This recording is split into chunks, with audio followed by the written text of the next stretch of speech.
Milwaukee-Eight Compensator breaks, $1,500, repair, Harley won't cover, hidden defect. There's a loud clunking noise coming from your Milwaukee-Eight engine when you start it.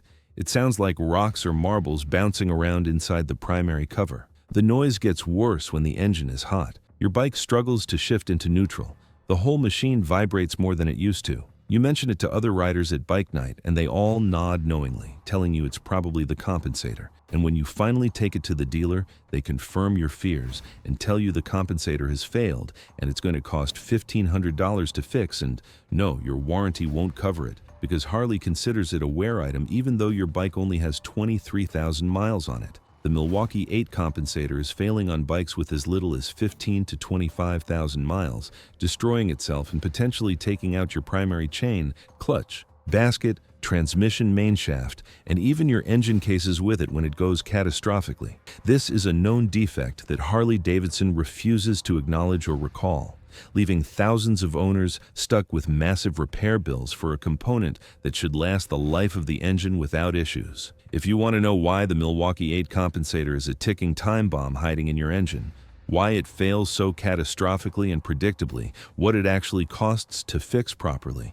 why Harley won't take responsibility for their engineering failure, and what you need to do right now to protect yourself, hit like and subscribe, because what you're about to learn might save you from a $1,500 surprise that could happen tomorrow or next week or on your next long ride hundreds of miles from home with your family. The compensator, also called the compensating sprocket assembly in Harley's technical documentation, is a critical component mounted directly on the end of the crankshaft between the engine's power output and the primary drive system that transmits that power to the clutch and transmission. Its fundamental job is to act as a mechanical shock absorber, smoothing out the violent power pulses from the V-twin engine's uneven firing sequence before they reach the primary chain, clutch assembly, and transmission gears. Every time a cylinder fires during the four-stroke combustion cycle, it creates a massive instantaneous torque spike that tries to violently accelerate the crankshaft. Between firings, during the intake,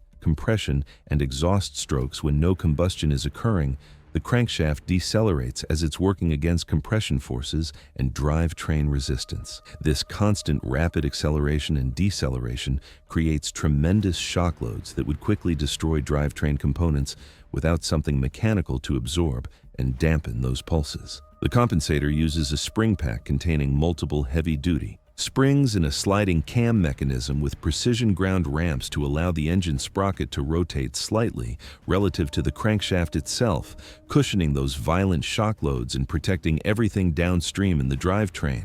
When it's working properly and functioning as designed, you don't notice it's there at all. The bike starts smoothly, shifts smoothly, and runs smoothly without excessive vibration or noise. When it begins to fail, the results are catastrophic, expensive, and potentially dangerous if you're riding when complete failure occurs. The Milwaukee-Eight Compensator consists of multiple precision-machined components working together in a complex assembly. The outer sprocket drives the primary chain that connects to the clutch basket. A spring pack containing typically 3 to 5 heavy-duty coil springs provides the cushioning force. A sliding cam with precision ground ramps compresses the springs as torque pulses occur, then releases them as the pulse subsides. A massive hardened steel bolt, torqued to extremely high specifications, holds the entire assembly together and mounts it to the crankshaft.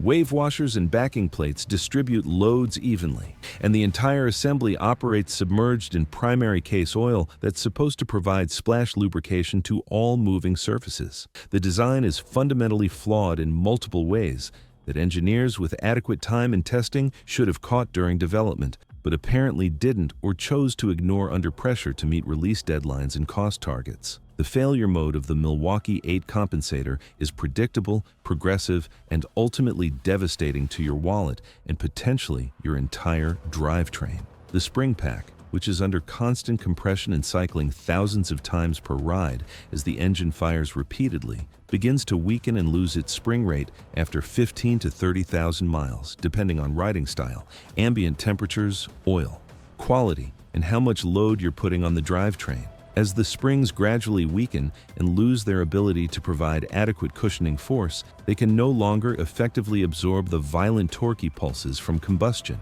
The compensator sprocket begins to rattle back and forth on its cam ramps with each engine pulse, instead of smoothly compressing and extending the springs in a controlled damped motion. This rattling creates the characteristic clunking noise that Milwaukee-Eight owners universally describe as sounding like rocks, marbles, or ball bearings loose inside the primary cover. The noise is most noticeable and alarming during startup when the starter motor cranks the engine and massive shock loads occur with minimal rotational momentum to smooth them out, and during shutdown when the engine is winding down and similar conditions exist. As the springs continue to weaken over subsequent miles and heat cycles, the rattling progressively gets worse and louder. The sliding cam begins to wear significantly from the constant hammering and impact loading it wasn't designed to handle. The precision ground ramps that the cam rides on start to develop indentations, pitting, and wear patterns that create stress concentrations and further accelerate the deterioration. Eventually, the spring pack can fail completely, allowing the compensator to spin freely without providing any cushioning whatsoever. At this catastrophic failure point, the full unmitigated violence of the engine's power pulses transmits directly to the primary chain, which stretches rapidly from the shock loading and wears its sprocket teeth accelerated. The primary chain tensioner maxes out its adjustment range, trying desperately to compensate for the stretched chain. The clutch basket takes a severe beating from the shock loads it was never designed to absorb. And in the absolute worst cases, the compensator can literally disintegrate with broken springs, fractured cam components, and sharp metal debris circulating through your primary case and progressively destroying everything they contact. The symptoms of compensator failure progress in predictable stages that experienced Milwaukee-Eight owners learn to recognize with growing dread and anxiety. Stage 1 is a slight, almost imperceptible clunking noise during startup and shutdown, barely noticeable above the normal mechanical noise of a large V-twin engine and easy to dismiss as normal Harley character or the typical sounds of an air-cooled motorcycle. Many owners, and unfortunately, even some dealership service advisors who should know better, will tell you this minor noise is perfectly normal and nothing to worry about. Just the sound of a Harley being a Harley. It's not normal. It's absolutely not acceptable. It's the first warning sign of spring wear beginning and the start of a problem that will only get progressively worse. Stage 2 is more pronounced and consistent clunking that occurs every single time you start or stop the engine, loud enough that people standing nearby or in adjacent parking spaces notice and ask what's wrong with your bike or whether you dropped something inside the engine. The vibration increases noticeably throughout the entire bike, particularly at idle when you're sitting at traffic lights. Shifting into neutral from first gear becomes more difficult and requires multiple attempts because the rattling compensator is creating chaos and intermittent resistance in the drivetrain. Stage 3 is violent, disturbing clanking that can be heard clearly from across an entire parking lot. Excessive vibration at all RPMs that makes the handlebars buzz and the mirrors useless. Serious difficulty finding neutral that requires rocking the bike back and forth, and sometimes difficulty getting the bike into first gear from a stop as the transmission resists engagement. The primary chain tensioner is working desperately at maximum extension, trying to maintain tension on a weighty chain that's being violently jerked back and forth by the failed compensator sprocket. Stage 4 is complete catastrophic failure, where the compensator physically disintegrates, the primary chain jumps off the sprockets or breaks entirely, the clutch stops functioning and won't disengage, and you're left stranded wherever the failure occurs, facing a tow truck call, a ruined vacation, and a repair bill that will make you seriously question your decision to buy a Harley in the first place. The root causes of premature Milwaukee-Eight compensator failure are multiple, interconnected, and reveal either poor engineering, inadequate testing, or deliberate cost-cutting that prioritize short-term manufacturing savings over long-term reliability. First, and most fundamentally, the spring pack uses springs that are demonstrably inadequately rated for the loads, cycles, and operating conditions they experience in real-world use. Harley engineers apparently undersized the springs deliberately to save money on materials, reduce weight by a few ounces, or fit within tight packaging constraints, creating a component that's operating at or beyond its design limits from the very first mile. These springs experience millions of compression cycles over their service life, each cycle generating heat from internal friction and gradually weakening the spring material's temper. Second, the compensator doesn't receive adequate lubrication in many common operating conditions, despite being submerged in primary case oil. The primary case oil is supposed to splash lubricate the compensator as the sprockets spin and fling oil around the interior, but the design doesn't ensure consistent oil delivery to the critical cam surfaces and spring pack, particularly at idle when oil movement is minimal. When lubrication is insufficient, friction between moving components increases dramatically, heat builds up locally, and wear accelerates exponentially rather than linearly. Third, the materials used in the sliding cam and the ramps it rides on aren't hard enough or heat-treated adequately to withstand the contact stresses they experience during normal operation. The cam ramps develop visible wear patterns and permanent indentations that create stress concentrations, change the cam geometry, and accelerate spring failure by altering how loads are distributed. Fourth, manufacturing tolerances on some components allow excessive play and rattling even when the springs are brand new and at full specification, setting up premature wear patterns from the moment the bike leaves the assembly line. Fifth, the compensator assembly doesn't have adequate damping or energy absorption capacity to handle the increased torque and more violent power pulses from the Milwaukee-Eight compared to previous engine generations. The twin-cam engines used a very similar compensator design with some of the same fundamental flaws, and twin-cam owners experienced compensator problems too, but the Milwaukee-Eight's significantly increased torque output makes those inherent problems dramatically worse and causes failures to occur sooner and more catastrophically. The repair cost for compensator replacement ranges widely from $1,200 on the low end to potentially $2,000 or more, depending on your geographic location, the specific parts needed, whether any collateral damage occurred, and whether you choose to go to a Harley dealer or an independent shop. The parts themselves cost approximately $350 to $500 for a complete OEM replacement compensator assembly directly from Harley, including the sprocket, spring pack, sliding cam, hardened bolt, and associated hardware. Quality aftermarket compensators from reputable performance companies like Baker Drivetrain, SE Racing, or S&S Cycle cost $400 to $700 and are almost universally considered superior to OEM parts by experienced mechanics because they use stronger springs with higher spring rates,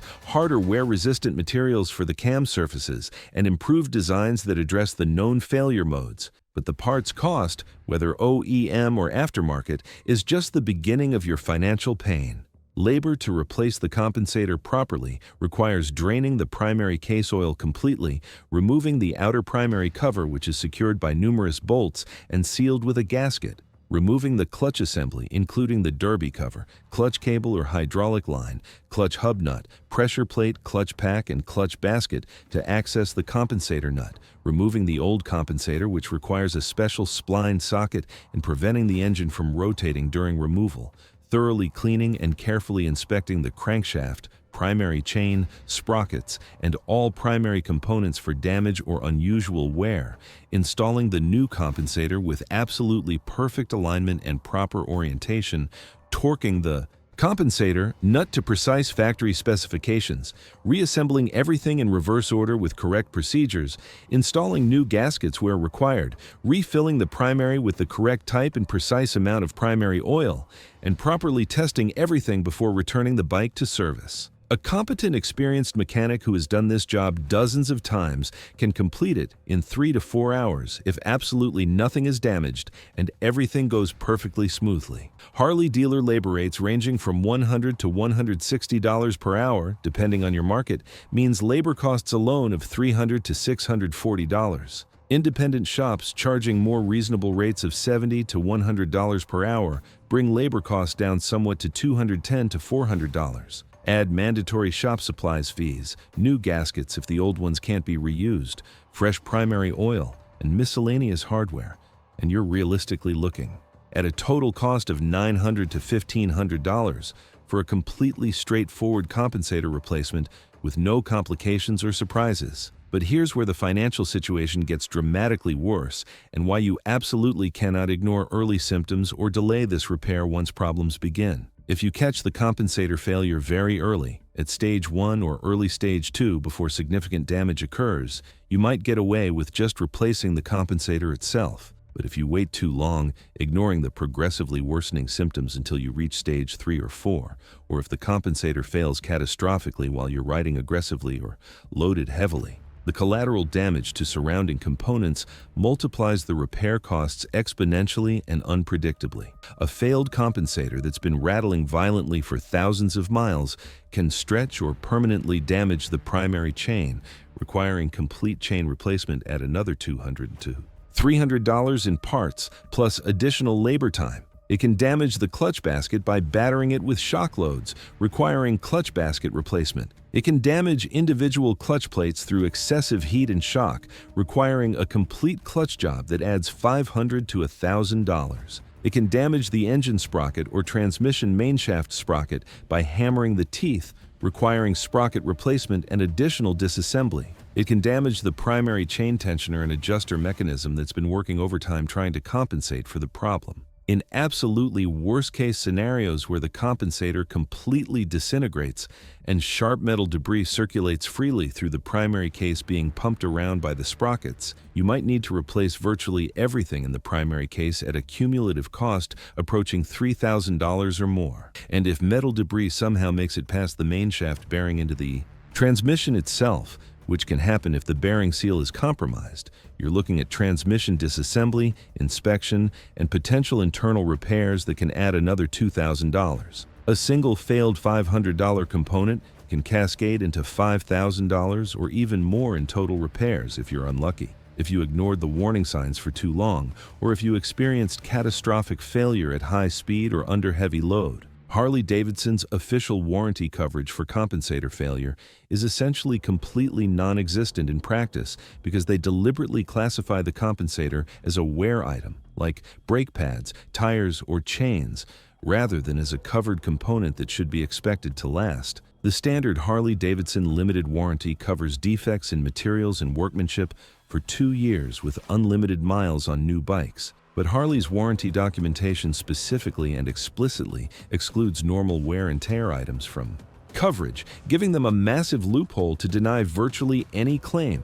When a compensator fails at 20,000 miles, which it absolutely shouldn't, Harley and their dealers claim it's normal wear rather than a defect, and therefore explicitly not covered under any warranty provision. This is obviously absurd and arguably fraudulent. A properly engineered compensator designed with adequate materials and appropriate safety factors should easily last the life of the engine, routinely achieving 100,000 miles or more without any issues whatsoever.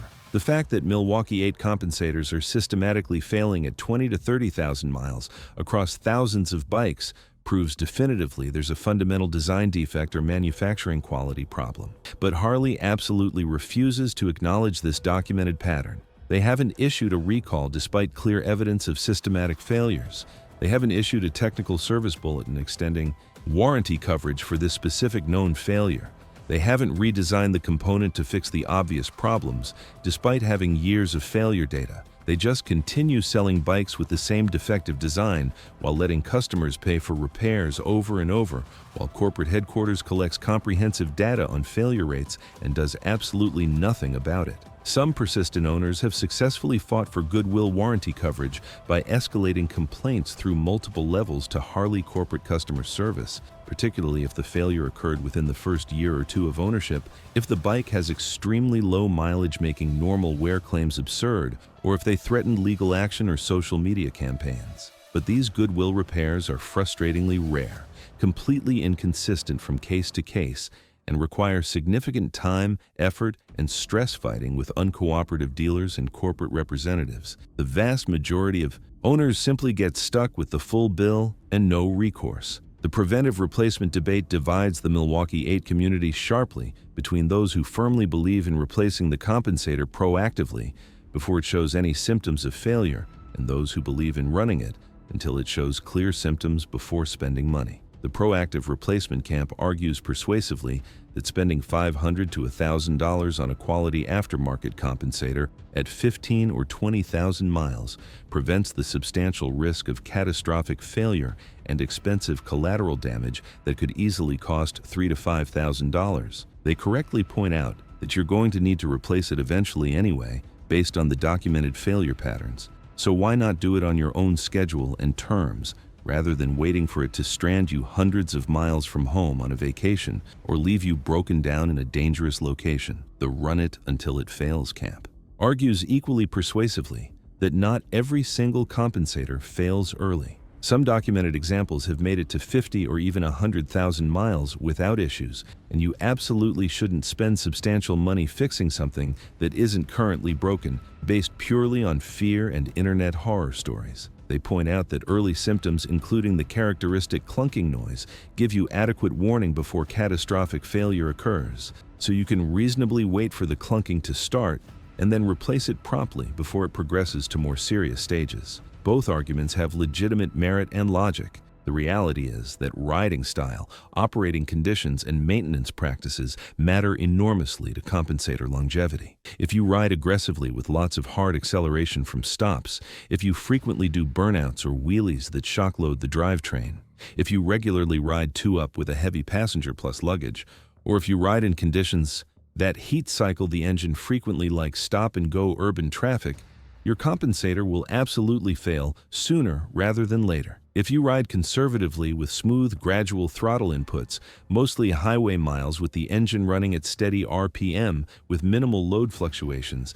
and you're not constantly putting heavy shock loads on the drivetrain, your compensator might last significantly longer than average. The aftermarket compensator options available today are demonstrably superior to the OEM Harley part in virtually every measurable way, which tells you absolutely everything you need to know about how inadequate and poorly designed the factory component is. Baker Drivetrain, a highly respected company specializing in Harley drivetrain components for decades, offers the Baker compensating sprocket assembly that completely replaces the entire Harley design with dramatically stronger springs, providing higher spring rates, significantly harder wear-resistant materials for all contact surfaces, and improved oil passages that ensure proper lubrication reaches critical areas. It costs approximately $650 and is considered by experienced mechanics and performance builders to be the absolute best available option on the market. SE Racing offers a heavy-duty compensator ramp machined from billet E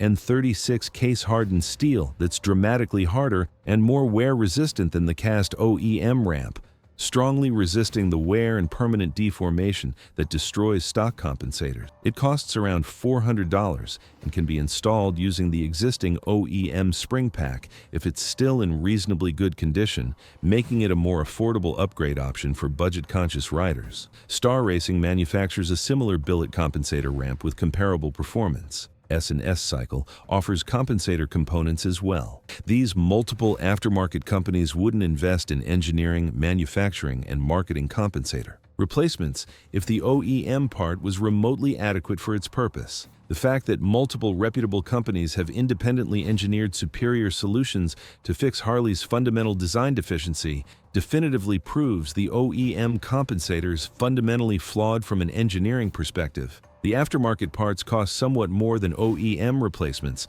sometimes $50 to $100 more, but they're almost universally considered absolutely worth the premium by riders who have personally experienced compensator failure and are determined to never go through it again. The DIY replacement option is definitely viable for mechanically skilled riders who have appropriate tools, adequate workspace, and basic mechanical competence, potentially saving $300 to $500 or more in labor costs that can be applied toward better parts. The job fundamentally requires draining primary oil into a suitable container, removing the outer primary cover, which is held by approximately 14 bolts of various sizes, removing the derby cover to access the clutch assembly, loosening the clutch hub nut, which is torqued extremely tight, removing the entire clutch basket, pressure plate, and clutch pack as an assembly, accessing the compensator nut, which requires a special spline socket available from specialty tool suppliers or sometimes from dealerships, removing the compensator nut while simultaneously preventing the engine from rotating, which typically requires a special holding tool or creative improvisation, pulling the compensator assembly off the crankshaft taper, which sometimes requires gentle persuasion with a puller or judicious tapping, thoroughly cleaning and carefully inspecting everything for wear or damage, installing the new compensator with absolutely correct orientation and perfect alignment, torquing the compensator nut to exact factory specification using a calibrated torque wrench, reassembling the clutch properly with correct plate, spacing and orientation, reinstalling the outer primary cover with new gaskets if the originals are damaged, and refilling with the correct type and precise amount of primary oil. A skilled DIY mechanic with the proper tools and a clear understanding of the procedures can realistically complete this in 3 to 4 hours, following a detailed service manual or comprehensive online video tutorial. But there are multiple critical opportunities to make mistakes that can cause immediate problems or future failures. Installing the compensator with incorrect orientation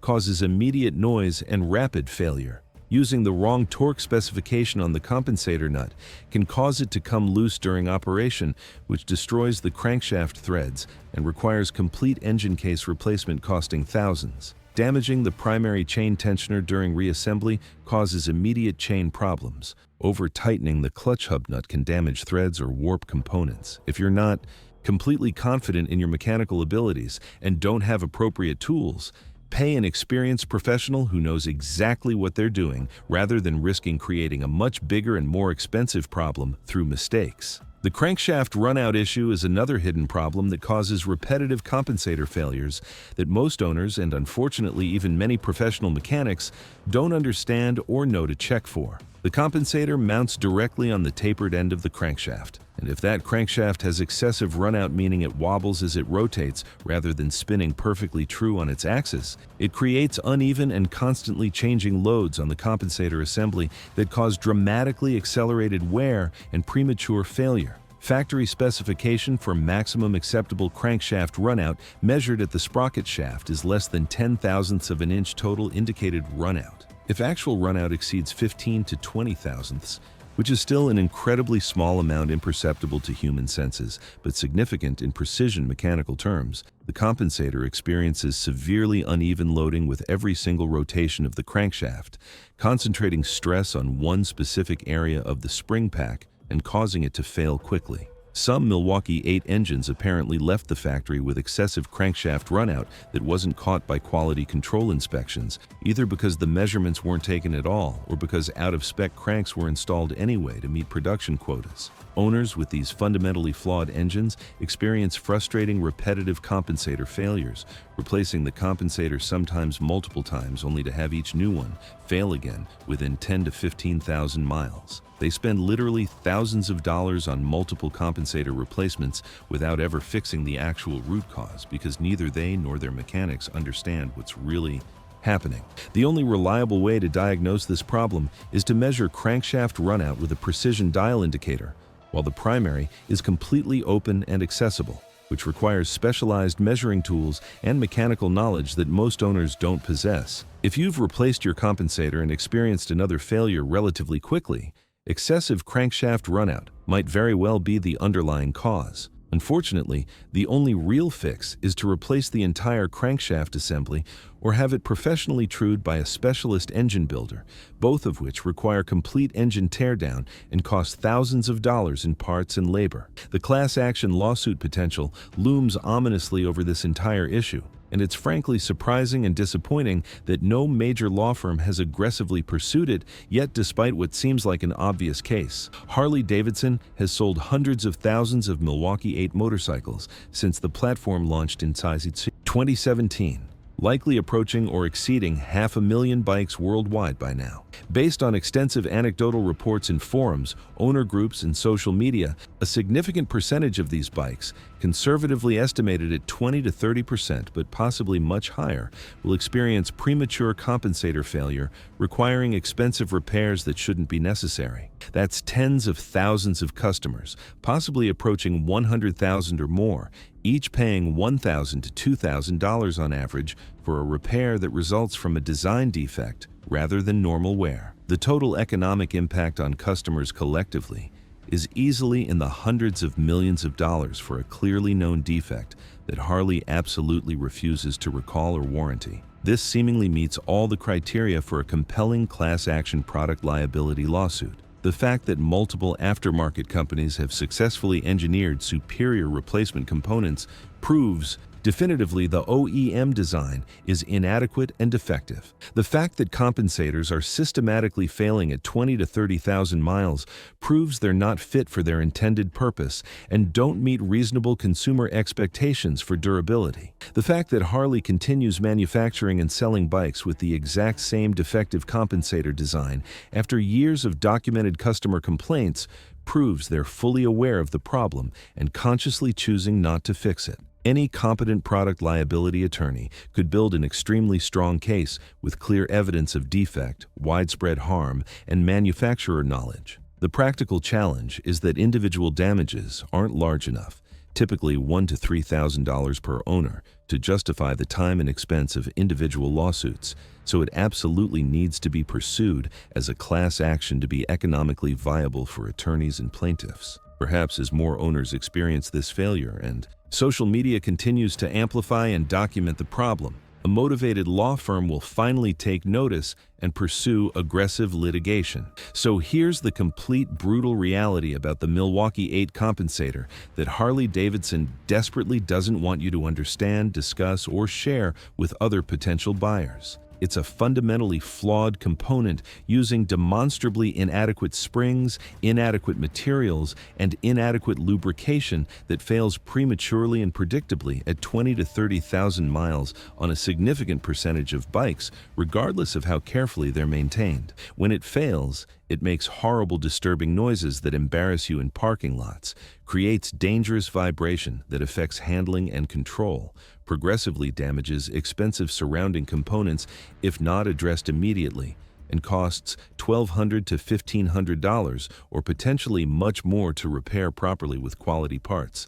Harley absolutely refuses to acknowledge the obvious design defect despite years of data and customer complaints, refuses to issue a proper recall, refuses to extend warranty coverage to affected owners, and coldly leaves customers holding the financial bag for expensive repairs that absolutely shouldn't be necessary on properly engineered motorcycles. The failure is completely predictable and progressive, giving you clear warning symptoms before catastrophic failure if you pay attention and know what to listen for. But many owners don't recognize the symptoms until significant collateral damage has occurred that multiplies repair costs. The fix requires expensive parts, whether OEM or superior aftermarket, and substantial skilled labor or significant DIY mechanical skills and appropriate tools if you want to save money by doing it yourself. Multiple aftermarket companies offer demonstrably superior replacement components that definitively prove the OEM design is inadequate, and if your specific engine has excessive crankshaft runout, you'll experience frustrating repetitive failures, no matter what compensator you install, until you address the underlying problem with expensive engine work.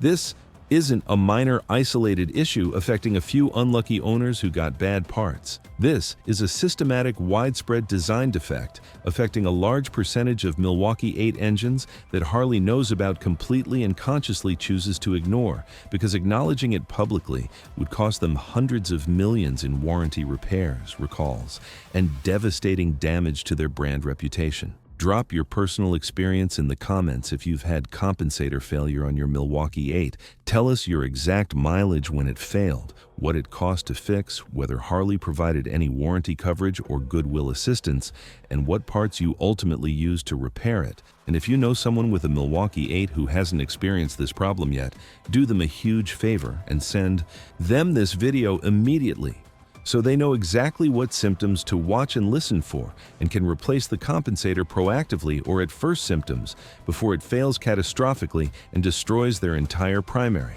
If this opened your eyes to yet another hidden defect in the Milwaukee-Eight platform that Harley refuses to acknowledge, hit like and subscribe for more unfiltered truth about Harley's engineering failures and corporate practices that they desperately don't want you discussing or sharing.